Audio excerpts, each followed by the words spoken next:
You've learned how to hack the New Zealand medical system. Our medical system here has left me bewildered. If I were you, I would have a lot less faith in your doctor. And I've just seen medicine get worse. If under stress, you're juicing up the system even more. All I want to do is prevent future ill health. I actually discovered a lump in my left pec.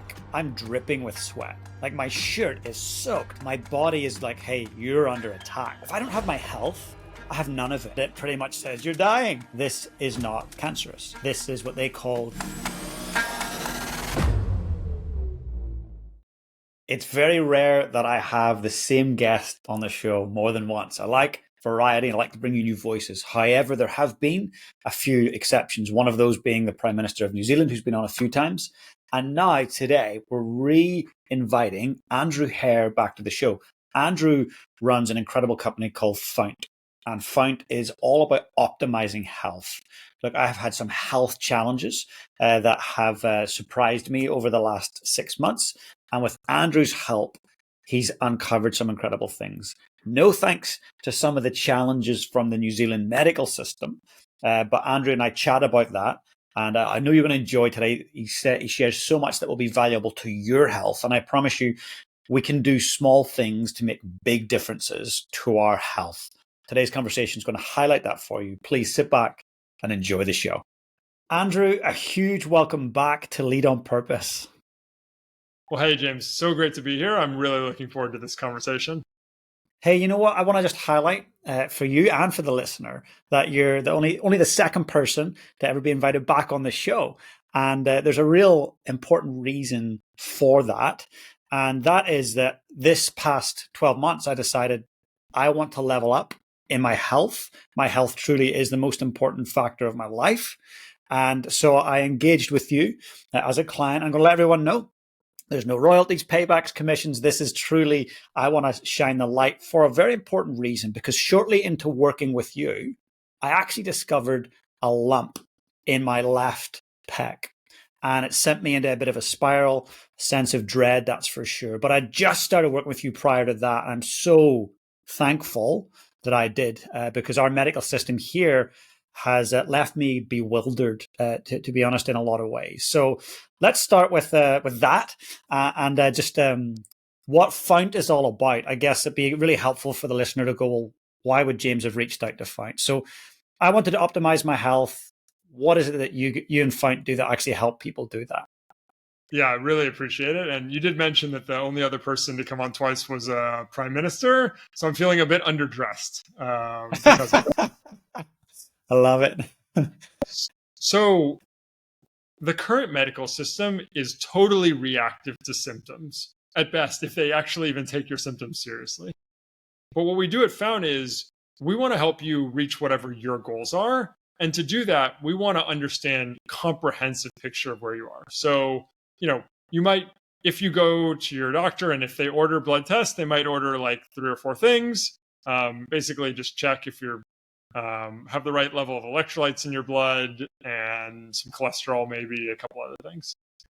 But in reality, there are a wide number of tests that can tell us both things that we can know are going on in your body and find out and tell us if things unexpected are happening. And so what we do at Fount is we gather the data, and that can be labs, wearable data, and then we spend 90 minutes going into a deep dive on schedule, goals, family history, environment, all these factors. And we use that to come up with a comprehensive plan. And what are the kinds of goals people come to us for? Energy, focus, mood, sleep, gut health, longevity, fat, muscle, these kinds of different things. And what's amazing is the combination of your goals, your physiology, your psychology make it possible to reach those goals for nearly everyone. Of course, some people will come to us with some totally outlandish things, but we have design programs for people with outlandish goals as well. And so you came to us with, I think, a great set of goals, both, focusing on having more energy. It's really apparent, and obviously we've had a chance to work one-on-one for a while, that you love the work you do, you love your family. And it was clear to me that you wanted to be able to do more for your clients, for your family, and as well as just, make sure you're on the right track for longevity. And so, I think that those are the kinds of goals I love, because there's both sort of a short-term very tangible, and then there's the long term, and we can optimize for both. Yeah, you're absolutely right. And we're going to step into my journey in terms of, hey, well, these were my goals, but here's what actually ended up unfolding. And what really attracted me to what you do is that, you led human performance and biotech strategy with the US military. And to me, that was like, wow, he's learned some things and went deep. And I really want to benefit from that as an individual. So for me, I like working with people who are deep in what they do. They're industry experts, but they've got the data, the science, they've got all the experimentation that goes with that. And so for me, it was I wanted to level up my energy. I wanted to get a baseline on my full body health. Like, is there anything underlying? Should I be concerned about anything?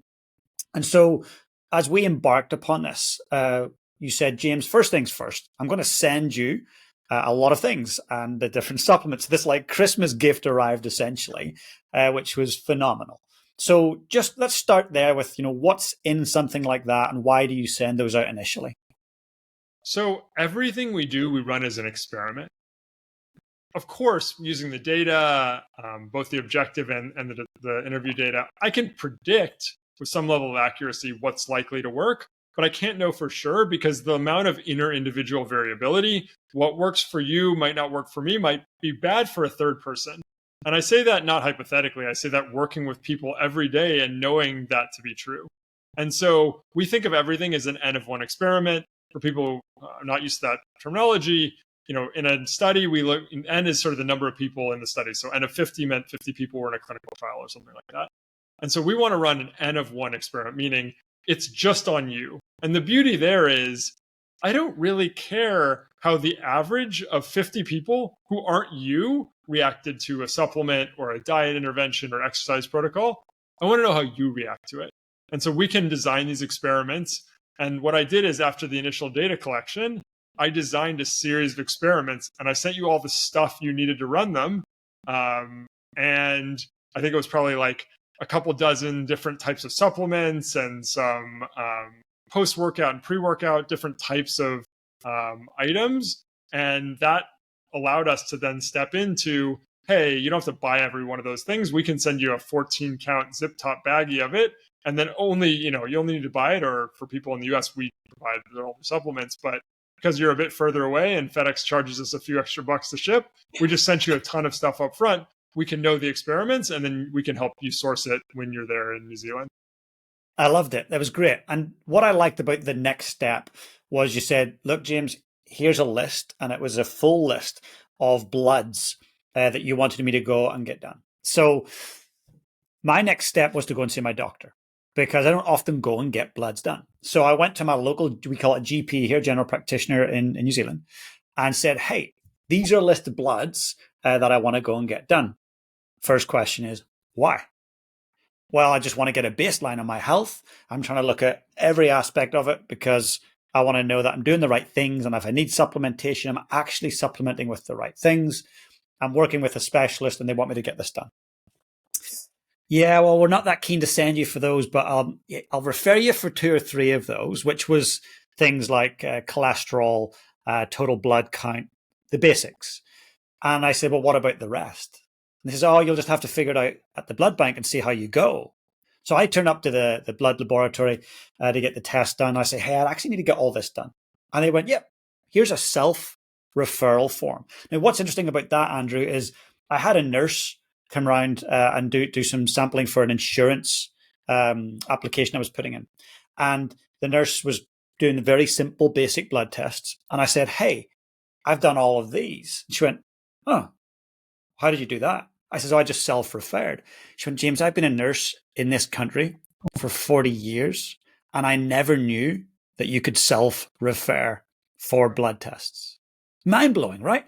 So I self-refer, I get all these bloods in, and they get emailed to me, which is great. I don't have to wait for my doctor to see them and hopefully ring me, and they just get emailed to me.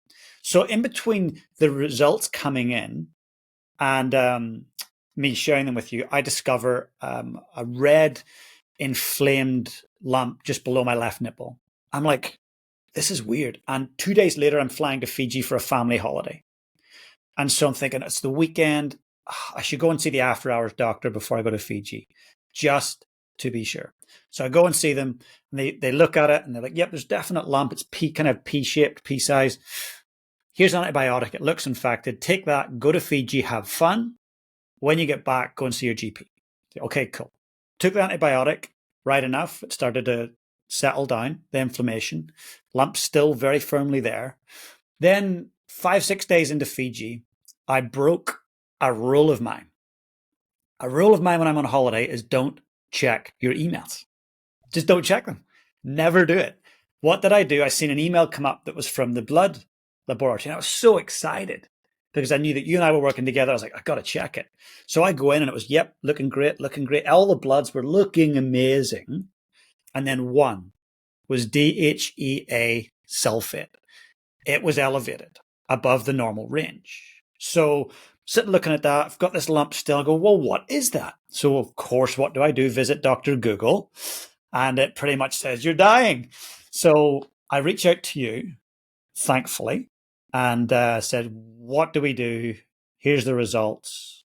What's my next steps? So what's your experience of what unfolded, and what did we do then after that?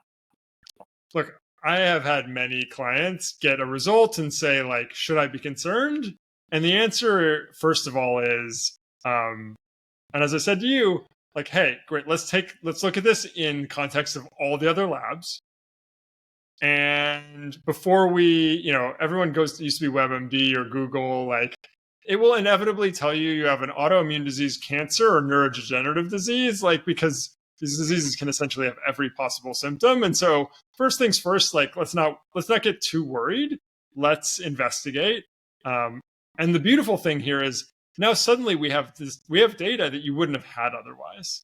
And so this has led us now on a multi-month odyssey of learning that your body, and we're not even, I think, spoiler alert, like, we're not at the end of the puzzle, but we found some really fascinating, or not at the end of the maze, we found some fascinating pieces here. And so I said, hey, great, thanks for sharing that. Like, what else do you have? And here's our plan going forward.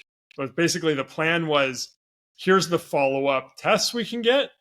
Here's the questions you can ask your doctor, because look, I'm not your doctor. I'm not a medical doctor. I'm, trained as a scientist. I've worked as a professor, and now I run Fount.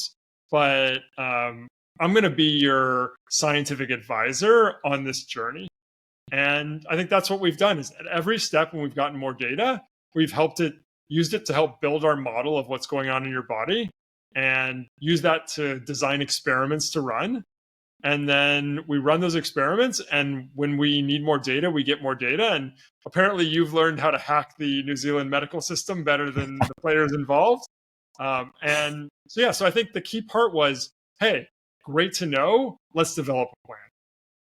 Yeah. And that's really what unfolded. And for me, I'll be honest, like, I operate in the world of personal leadership and mental skills. But in that moment, sitting in Fiji with so many unknowns, a lump in my chest, this elevated blood marker, there was a sense of dread, truly a sense of dread. Like, I've got too many other great things in the world that I want to try and do and achieve and to make a difference and be there for Finn. Everything started kind of going through my mind in a flash.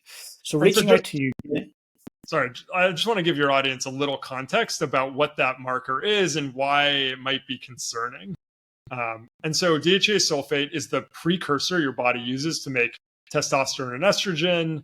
It's a hormone that also has its own result effects. And one of the things that I know you found, because you sent it to me, was that this can be caused by what's called a neuroendocrine tumor, which is basically a type of a tumor, which can be very rarely cancerous, but usually is not cancerous, but basically can grow in your pituitary gland and cause your brain to signal your body to make too much DHEA. And you weren't like a few points above normal. To be fair, you were, 80%, almost double normal. And so it was a pretty high result.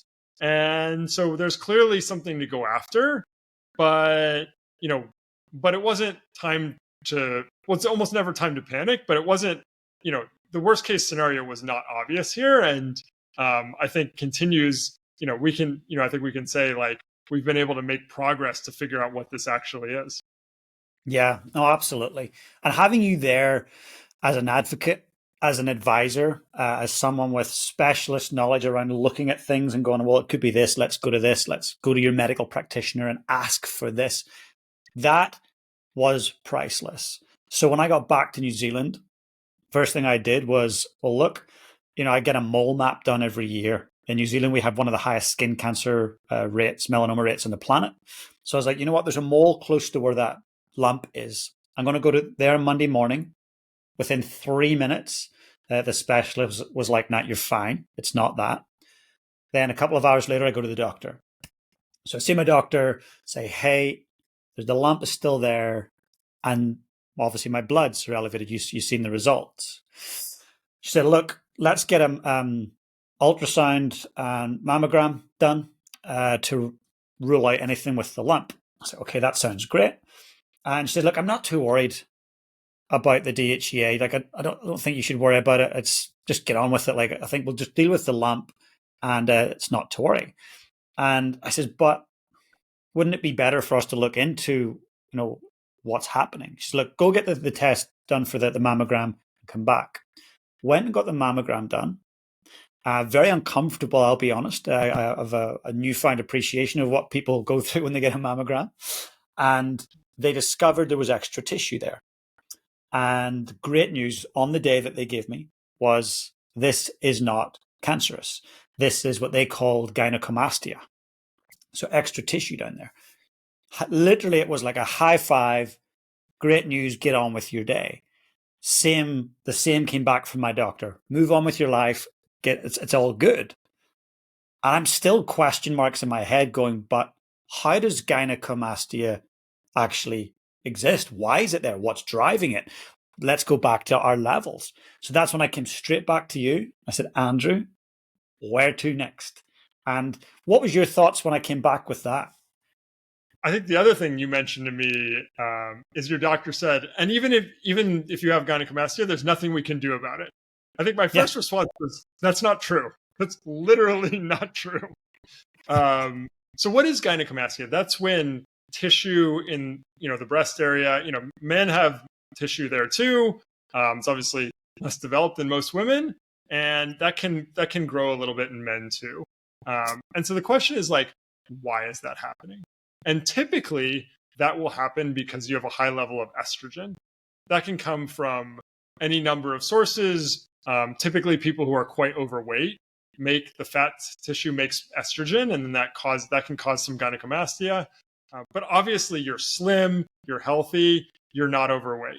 And so that's interesting. And so the next question is, well, we should absolutely get your hormone levels, right? Like, we know you have high DHEA. That could be converting to high estrogen. We certainly want to know that, but we also want to go upstream and see, is anything, like, what could be causing this high DHEA? It's possible it's just genetic, and your glands produce more of it in response to the right amount coming from your brain, or your adrenals do. But it's also possible that, like, something further up the chain is off. And of course, your doctor was like, doesn't matter, irrelevant. But of course, this story gets more interesting because there were things going on. And so my initial thoughts were, if I were you, I would have a lot less faith in your doctor if they told you that there's nothing they can do to something that there obviously are things that can be done about. And two, lack of curiosity, I find to be a particularly unimpressive trait when somebody cares about anything important in my life. Yeah, I'm with you on that. And it's what's interesting is I got an email from my doctor saying, "Look, James, I know you're requesting further tests, and I would always be reluctant to do this, but I can tell that you're overly anxious," which didn't really validate me much, to be fair. And she said, actually, I wrote it down with the exact words. She said, "The hospital doesn't like us doing this type of test or these types of tests, and that's why they're reluctant to send us to do it." At that point, I took a breath and I had to try and control. It wasn't anger, but it was a deep frustration at the thought that all I want to do is prevent future ill health or potential disease. and I'm being told, hey, the hospital gets a bit like they just don't really like us sending you for blood tests, so we're not going to do it. I felt so frustrated and almost hamstrung that I couldn't move forward. But that's a game where you come in and said, James, this is what we need to do, and this is what you need to ask for a referral for, right? And look, this is the same thing I see in America, which is, and by the way, I have some sympathy for the doctors. They're in a system that used to give them a lot of power and leeway and prestige, and has basically now made them automatons with very little power, decreasing prestige, and has just taken away, I think, a lot of the joy of that job.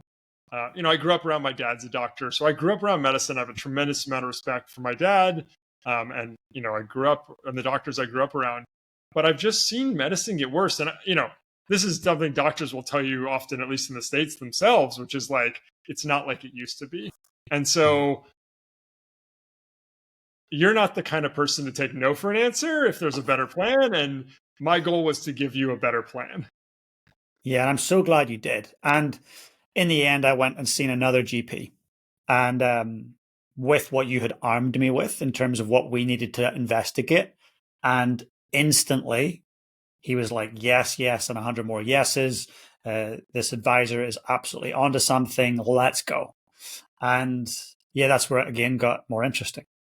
So now it's time to start testing up the chain and down the chain of, I said DHEA can convert into testosterone, which can be converted to estrogen.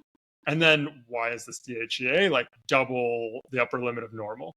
And so, when you look at the biochemistry and the physiology of this, the pituitary gland is producing growth hormone and prolactin.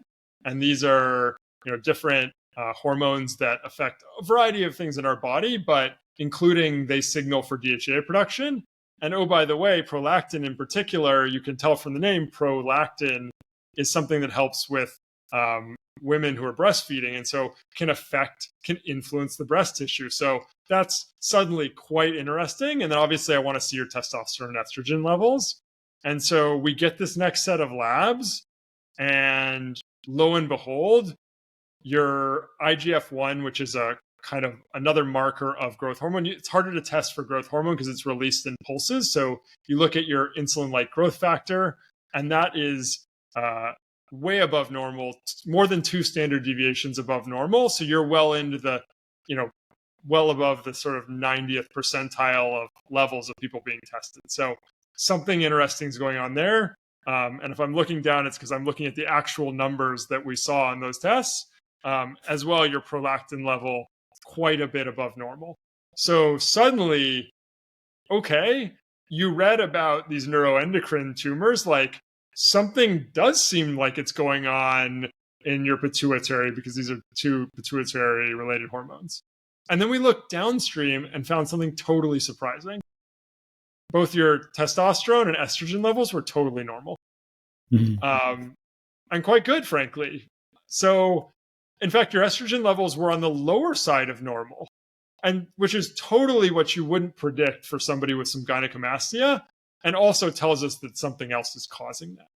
So fascinating moment. And so now you have the data to say like, hey, look, the good news is, by the way, for the people listening at home, these neuroendocrine tumors like are almost never cancers. So, they can really affect your quality of life, but they don't necessarily like they're not going to kill you, as it were. So that's an important point, and I think something I don't think I used all caps and bold in our messages, but something I really wanted to make sure we put out there was like, hey, look, even if this is the case, like I want you to know that the odds here are that you're not in sort of a life-threatening situation. And that was just like, again, for me, it was reassurance.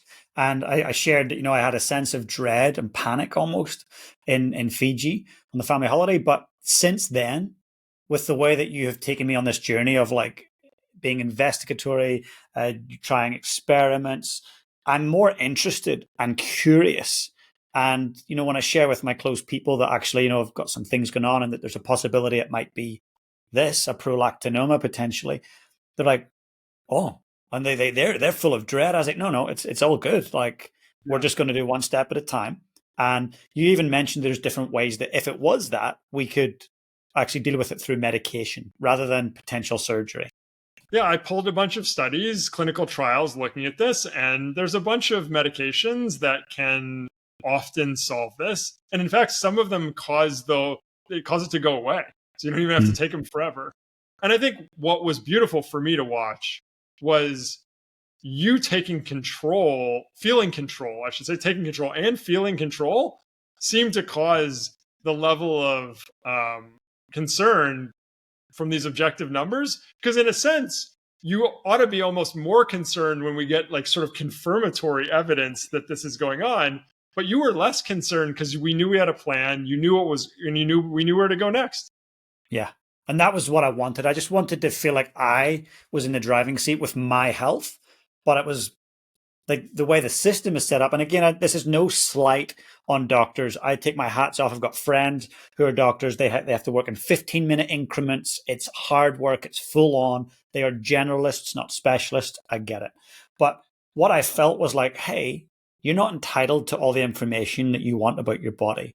And it all has to come through us. And we'll think about sharing it with you if there's anything that we think is massively abnormal. But other than that, you won't hear from us. To me, close enough's not good enough. I want to know the detail. I want to know what I can prevent. And that's why, I am really glad that I've got you as my advocate. I mean, if your accountant said, you don't need to look at your financial statements, it's okay, you'd probably be a bit concerned, your tax advisor. I'd be running. Yeah. So, but I think the other thing to say is, in the meantime, we're not letting the time go to waste. We're running other experiments in the meantime. We obviously, this is, I think, quite front of what we're working on, but you had some other goals. You wanted to amp up your energy even further and some other things. And so we've been making changes otherwise and making progress there. And so I think that's the other cool thing is like, sure, there's the uncertainty about what's going on here, thankfully mitigated by the fact that we've got a plan, we're going forward. But meanwhile, we're amping up your workouts. We were testing some diet experiments that I think were having, what seemed like very good effects. And so we're getting wins and we're building regardless of what's going to happen over here.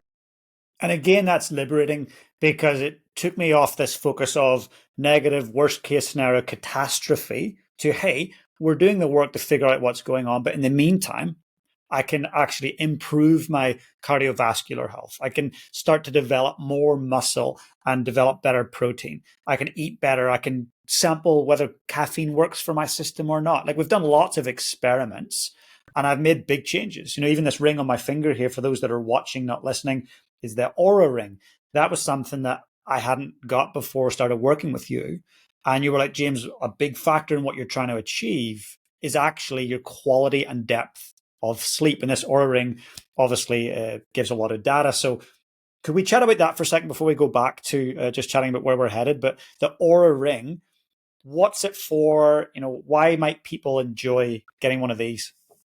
Yeah, so I also don't get a kickback from them. So it's literally a ring for people who can't see what James was just holding up. And what it does is it has a series of sensors in it that can measure your heart rate variability, which is when your heart's beating, it's not a perfect metronome. It's not a perfect pattern. So even if it's not slowing up or speeding down, your heart rate has different, if there's 3 beats, the time between beat 1 and 2 and 2 and 3 is different. And how different that variability is in the interbeat intervals actually tells us a lot because it's proportional to, or inverse, it's I should say inversely proportional, meaning if you have more adrenaline or stress in the system, your heart's more regular. It's more like a metronome or a drum.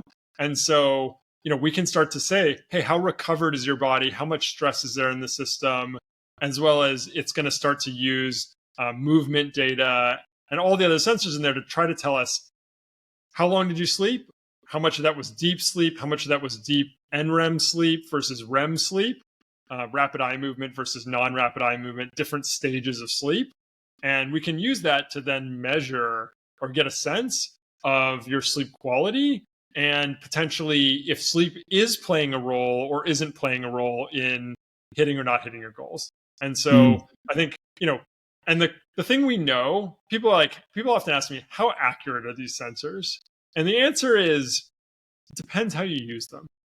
If you want it to be perfectly accurate for how many minutes of REM sleep you got, it's not perfect by far. But if you want to use it to say, hey, I made these changes, is it getting better or worse? It's quite accurate. And that's what the beauty of using it to run experiments is. I only need the relative accuracy to be great. I don't need the absolute accuracy to be perfect. And I think that's actually using these for experiments is sort of the key part of the wearable story. It's well known that most people put a wearable in the drawer after a few weeks and never use it again. Unless they then sign up with us and they're like, oh, I actually have one of those. But because the data, like if it tells you slept poorly last night or well, but you didn't change anything, it's sort of like, so what? Like most people will figure out, oh, I sleep worse when I drink alcohol. Great. That's true for most people or over a certain amount of alcohol. Or, hey, if I, stay up really late and don't get any sleep, my heart rate variability is lower. But they really aren't getting actionable data. But the cool thing is when you use it as a sensor to evaluate experiments, then it can be really valuable. And I'm quite interested in the heart rate variability data because where the story is going has a lot to do with stress. 100%. And for me, what's interesting is I love sleep and I'm pretty structured. So at 9 o'clock, that's like, okay, to the bedroom. And there's journaling, meditation, reading. So 9:30, 9:45, it's lights out. So I would always get 8 or 9 hours sleep, always. But when I put this on, I was like, whoa, I'm only sleeping sometimes 5 to 7 hours of those 8 or 9 hours that I'm in bed. I'm tossing, turning, restless. So it actually has forced me to go, okay, what's driving that? And what can I do before I go to sleep during the day? It's been really amazing. And you're right, there's been some signs there that there's elevated stress throughout the day. And those are all things we can run experiments on. So yeah, so there's a couple other wearables on the market. There's a Whoop strap, which is also quite good. The Apple Watch has good sensors, but uses algorithms for like heart rate variability that aren't as accurate. But they're kind of the two big wearables on the market that people wear for sleep are Whoop and Aura, and they're both quite good. Yeah, cool. Brilliant. So let's just look back into where we're at. So essentially, I did get more bloods done. They did show those markers that you shared. And at that point, my doctor said, hey, I'm going to give you a referral to a specialist, which is an endocrinologist, and they will likely send you for an MRI on your brain. So that's kind of where we're at. That appointment's coming up in the very near future. And so is the MRI. And we'll have more information on that front. So we also had to do another blood test, a arrested prolactin blood test for that. And this was interesting. So I've given lots of blood over the last 3 or 4 months, getting somewhat comfortable with it. But every time the needle goes in, it's like, oh, it's never nice. So this rested prolactin test that the endocrinologist required was I would go to the hospital, they'd put an IV in, and they asked me to rest deeply, uninterrupted for 40 minutes. I was like, what's the point in that? Like, let's get this thing done. Let's go. And they said, no, we want to see what your rested prolactin and other markers are. So for those 40 minutes, I essentially did breath work and meditation. And I was looking at my watch, looking at my heart rate, and I had it down pretty low consistently. They then drew the blood from me as I was in a rested state. Now, what came up after that was quite interesting, right? Yeah. So 2 things came up. One, your DHEA was still elevated. So that initial finding was still there, but your prolactin was back to normal. And so why do they want you to rest and really relax? Well, we have something called the HPA axis, the hypothalamus pituitary adrenal axis. This is the set of brain structures and glands that are tied and are especially prominent in our stress system. So, this is the system that produces adrenaline and cortisol. And one of the things that happens here is as you get more stress, there can be, feed forward, and it can cause you to produce more prolactin. So what they're trying to figure out is this coming from stress or is this being produced all the time? And so I think what's fascinating about where we are today is with that level coming back normal, clearly there's an element of it that is being produced by stress, at least at some times. And so, but the sort of downstream effects, like the DHEA, are still staying elevated. And so, And the DHEA came back quite a bit, though, right? It came back from where it was originally. Came back. Yeah, so it's still high, but lower than it was. Yeah. And so again, that makes sense from this idea of, if under stress you're juicing up the system even more, then. And so I think what's fascinating will be how the doctors interpret this now. Why? Well, let's assume that this hypothesis is right.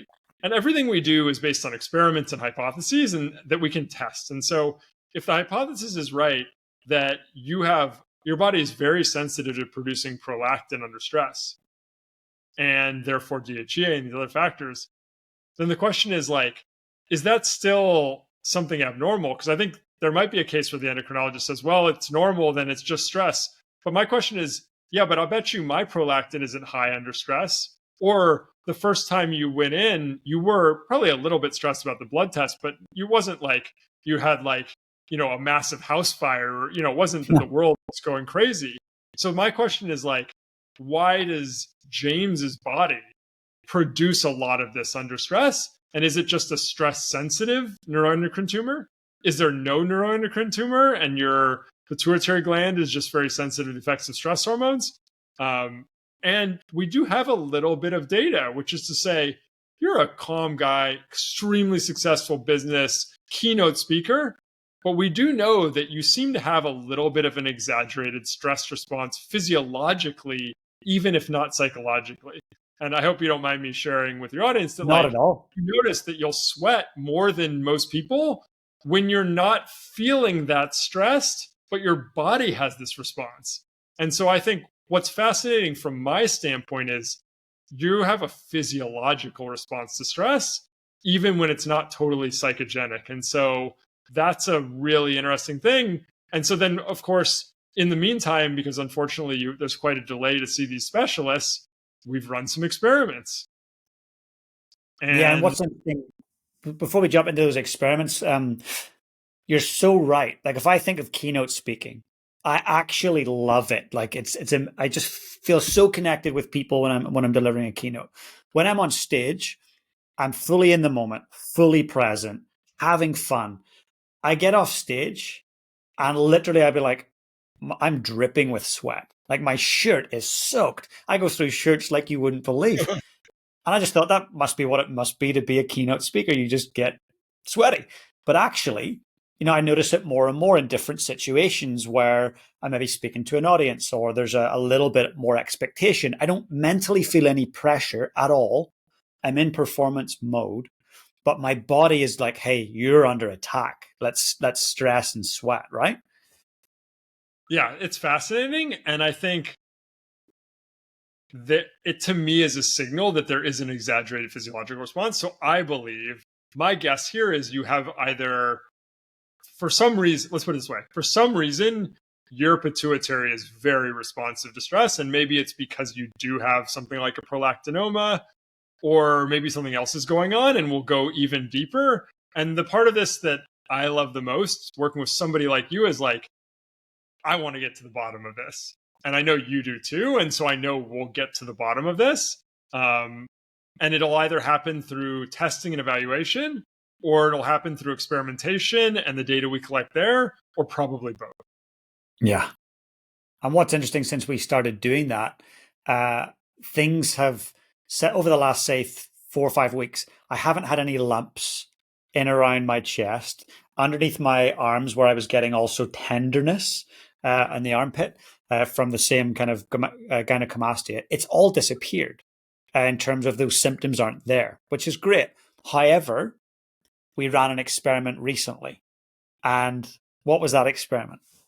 Yeah. And by the way, I should add, we've been doing work on decreasing physiological stress levels that could certainly be helping make these symptoms going away, because we could probably be putting, taking the foot off the gas pedal a little bit in the pituitary gland, as it were.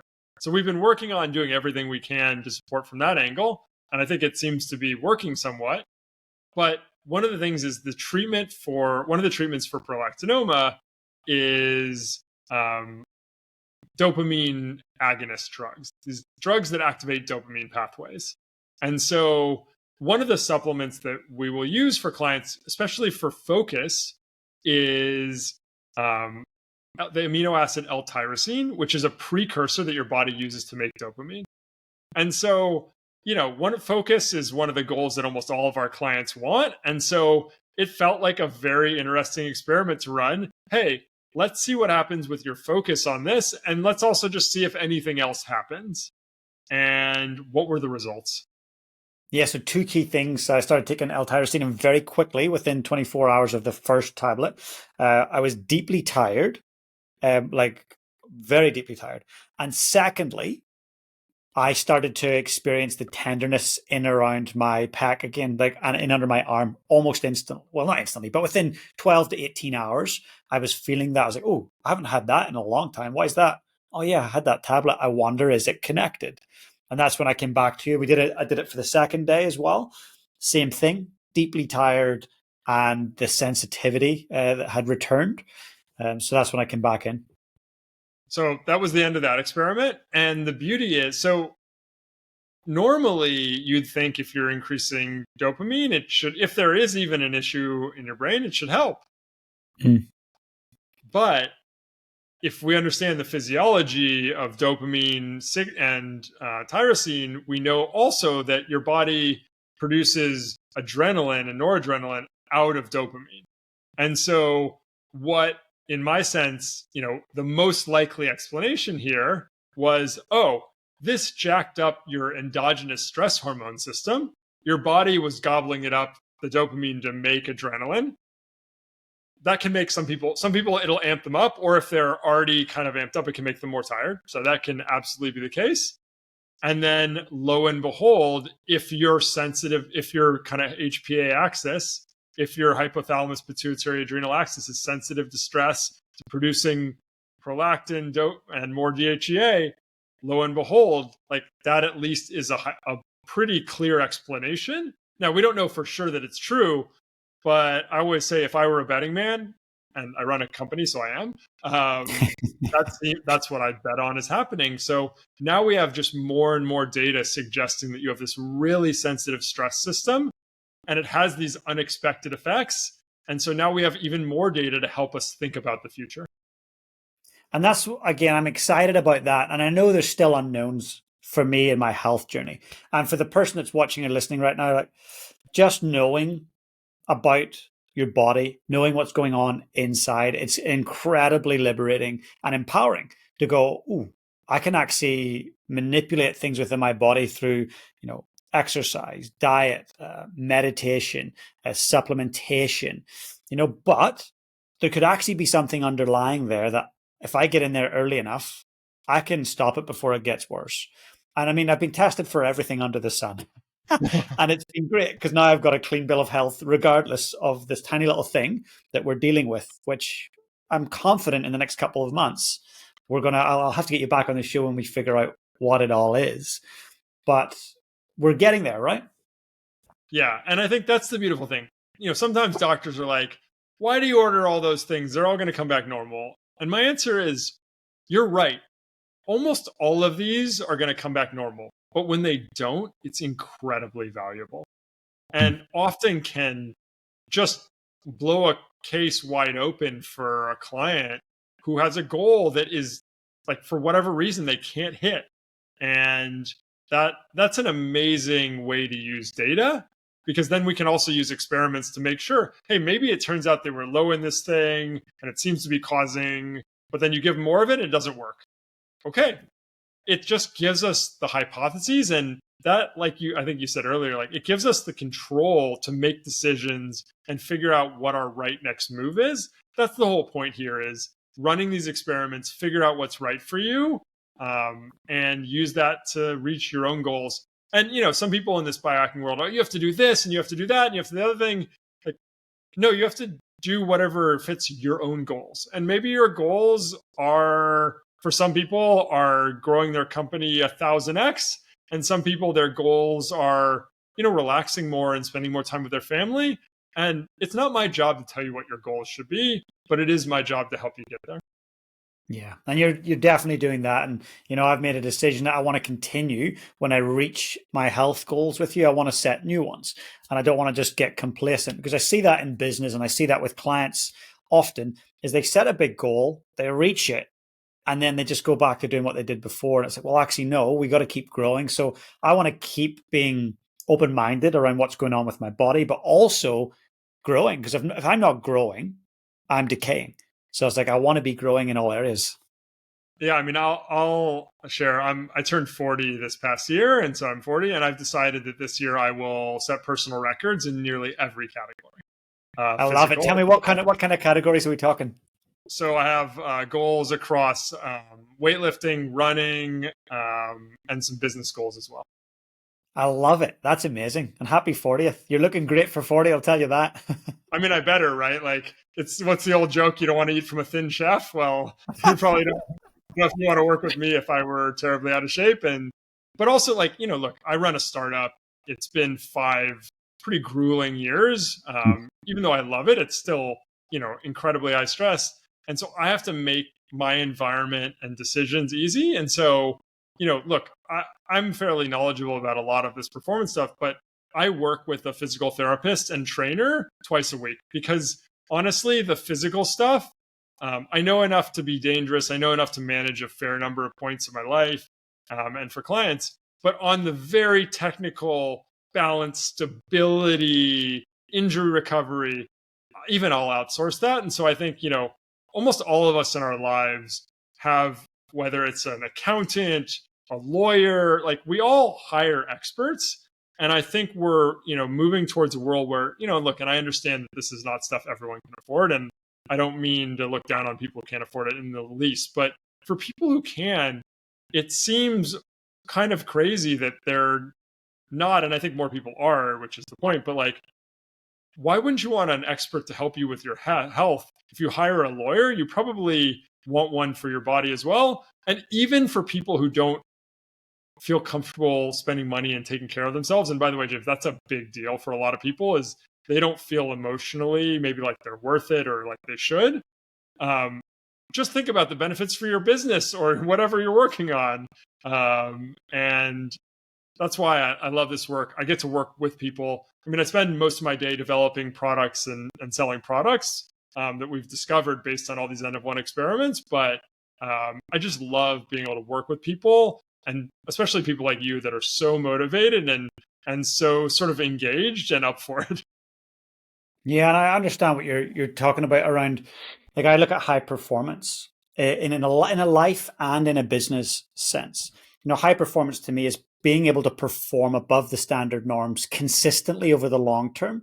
But whilst you're doing that, maintaining positive well-being and relationships.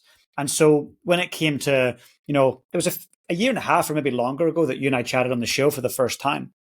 And in between that time, I'd seen that you had the fly kit. And I fly often to do keynotes. So I was actually flying. There's a family trip to South Africa. It was the first trip I tried this. I tried your fly kit because it pretty much guarantees no jet lag. And I was like, oh, that's interesting. I'd like to try that. I always get jet lag. I'm not sure if it's going to work.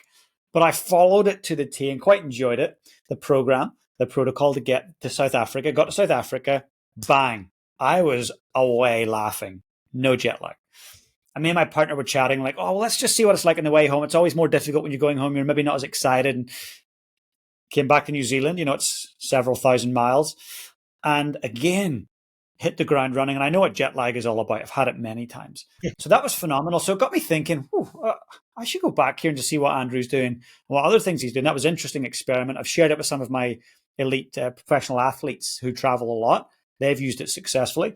So I thought, what else is he doing? I've seen Fount Pro, and I just thought, you know what? I invest in so many other things in my life. Whether it's buying a car, whether it's clothing, whether it's learning something about the business and getting a coach or an advisor for that. It's like, if I don't have my health, I have none of it. I literally have none of it. If I'm unwell or I die, it's all gone. So I thought, no, this is it. And I did have what you said a moment ago. I did have that moment where I'm like, ooh, I'm going to be investing in myself. I could be, taking that money and giving it to my son, or taking that money and giving it to charity, or I could put that into marketing. I'm like, just hold up a second. Like, you need to show some love to yourself and be healthy and be actually willing to invest. So there was an emotional bit of like, should I, shouldn't I?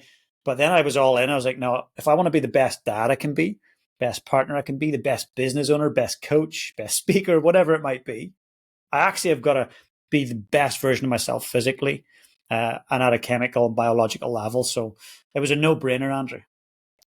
Well, I'm glad you did. It's been an incredible journey so far. We're certainly not done, either on all the experiments we're doing to optimize energy, focus, muscle mass, endurance, which is coming along nicely, as well as just this kind of journey to figure out why your body's unique in the way it is. And I fundamentally believe that when we get to the end of that journey, it's going to explain a bunch of things that you've always just thought were kind of odd about your body. And I'm quite high confidence that you, in having this operator's manual for your body at much higher fidelity, that you'll quite enjoy that going forward. No, I really will. And when we do get to that point where we get the information, we figure out what this is, I would love to invite you back on and also to share some of those different protocols and different breathwork exercises and things that you've been getting me to try. I'd love to share some of the practical tools in our next session so that people can maybe try and experiment for themselves. I would love to do that. I love nothing more than helping people experiment for themselves. So let's do that. We'll come back on. We're going to figure this out. I don't know exactly where the journey here ends and where, like, what we'll learn. I've still got my hypotheses, but to be continued. Let's do it. And Andrew, I'm going to put a link to Fount below if people want to learn a bit more about what you're doing or some of your products, so people can go and check it out. But I just want to say a heartfelt thank you for creating the space to connect today, and a massive thank you for helping me on my health journey. It's been such a pleasure, and it still is, and we've got more to do. Thanks, man. Hey guys, if you enjoyed the content today, please smash that subscribe button below. And if you want to become part of my community, I've got an amazing free Facebook group. Please come and join us. The link is in the description below. And also, if you've got any questions about today's session, I'd love to know. Just comment below and I'll be sure to get back to you guys. Have the most amazing day.